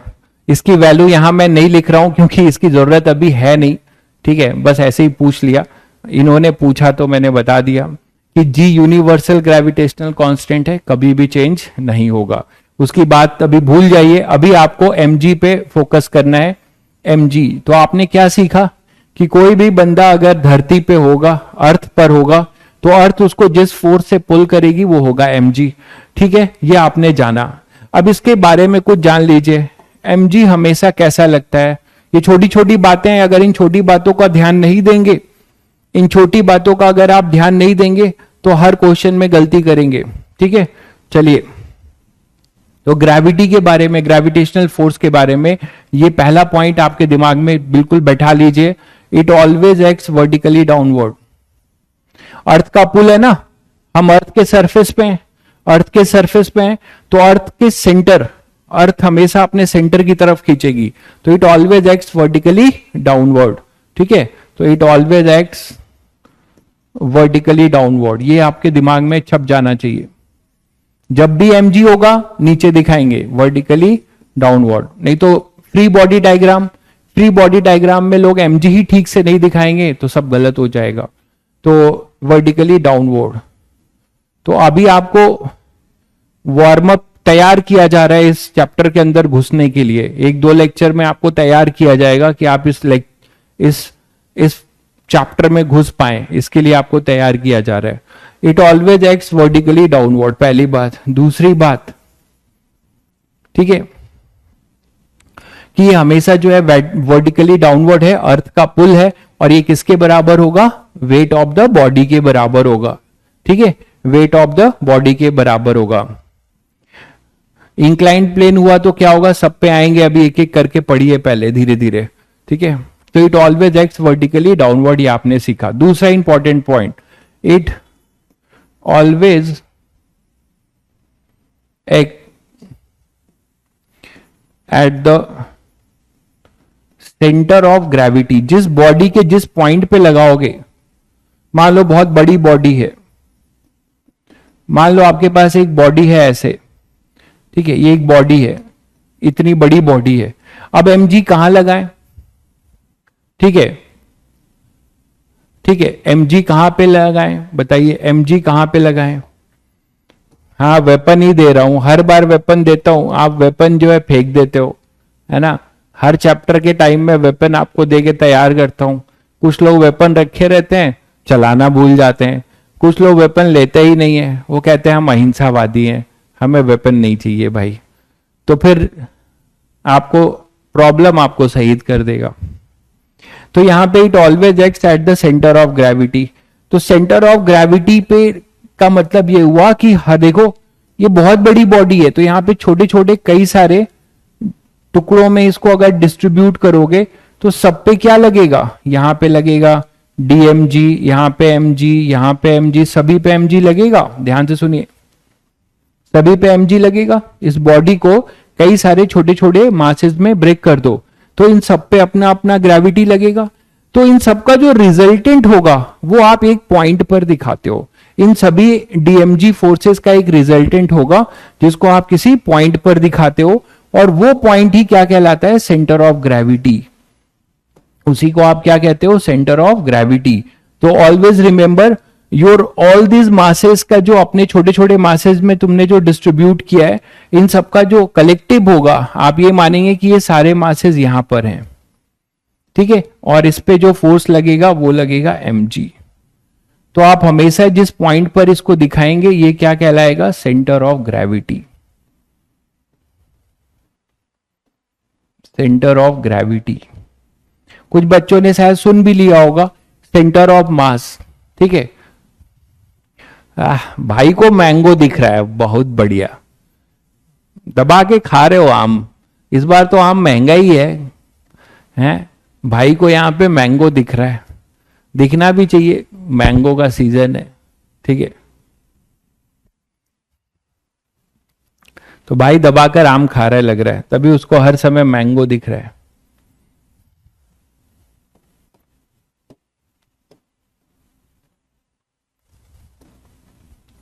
तो आपने क्या सीखा कि अगर कोई भी एक लार्ज बॉडी है तो उस पे अगर आप फोर्सेस दिखा रहे हो तो सभी पॉइंट्स पे अलग अलग उनके मासेस को अगर डिस्ट्रीब्यूट करो कई सारे में, तो उसको आप क्या बोलोगे? m1g। मान लो इसको आपने बोला m1, इसका मास है m1, इसका है m2, तो इसमें आप लगाओगे m2g, इसमें m1g, m3g, mng। तो इन सबका जो नेट होगा, इनके जगह पे आप एक क्या करोगे? एक पॉइंट ऐसा ढूंढोगे जिसको हम सेंटर ऑफ ग्रेविटी कहते हैं। तो आप इन सबका अलग अलग मास का ग्रेविटेशनल फोर्स दिखाने के बजाय ग्रेविटेशनल मतलब पुल दिखाने के बजाय आप इसको इकट्ठा दिखा सकते हो। कहां पे? सेंटर ऑफ ग्रेविटी पे। इसका एक और भी नाम है सेंटर ऑफ मास, जिसमें बच्चे थोड़ा कंफ्यूज करते हैं कि centre of mass and centre of gravity. एक प्रकाश बाबू ने पूछ भी लिया। प्रकाश बाबू पूछने में बहुत एक्टिव हैं, बहुत अच्छी बात है, तो खूब पूछते हैं लेकिन नंबर नहीं लाते लगता है। नंबर भी लाओ भाई। तो सेंटर ऑफ ग्रेविटी और सेंटर ऑफ मास दोनों अलग अलग चीजें भी हो सकती हैं और सेम भी हो सकती हैं। तो कहां पर सेम होंगी, कहां पे अलग, ये मैं सेंटर ऑफ मास में डिटेल में बात करेंगे, लेकिन यहां एक लाइन जरूर लिखना चाहूंगा कि नोट करके कि centre of gravity and centre of मास दोनों पॉइंट सेम होंगे जब जी यूनिफॉर्म होगा। तो अभी आप इतना जानिए, ठीक है, कि if G is uniform, G is uniform, acceleration due to gravity uniform होगा, देन किसी बच्चे ने अगर सुना है तो सेंटर ऑफ मास के बारे में, नहीं सुना है तो छोड़ दीजिए। Centre of mass and centre of gravity both are same, तो वो सेम पॉइंट होते हैं।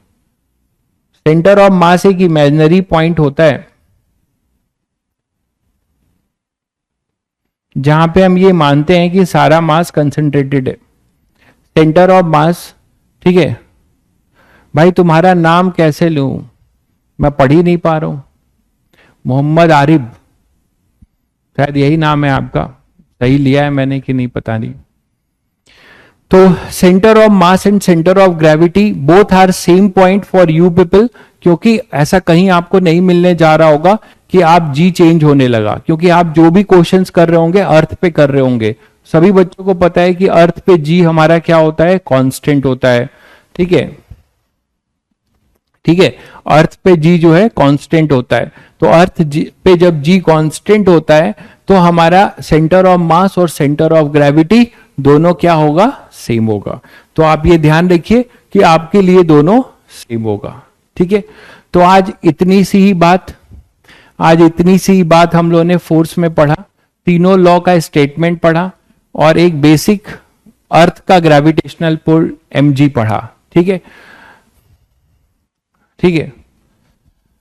चलिए फिर आज इतना ही रहने देते हैं।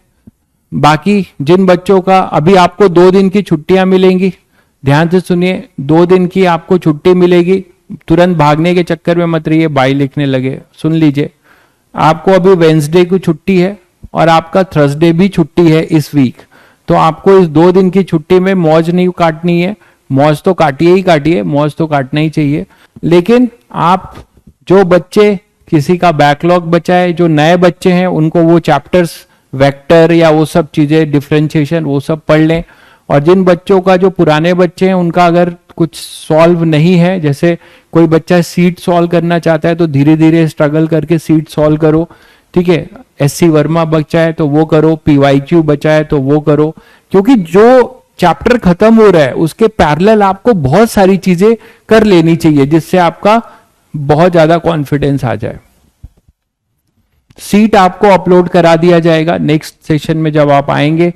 तो अभी आपको फोर्स की सीट से कुछ नहीं कर पाएंगे, अभी तो स्टार्ट हुआ है, 3-4 लेक्चर के बाद ही आप कुछ कर पाएंगे, वो मैं होमवर्क दूंगा, ठीक है। तो अभी आप फोर्स पे कोई वर्कआउट नहीं करिए, कहीं से भी आपको काइनेमेटिक्स पे वर्कआउट कर सकते हैं।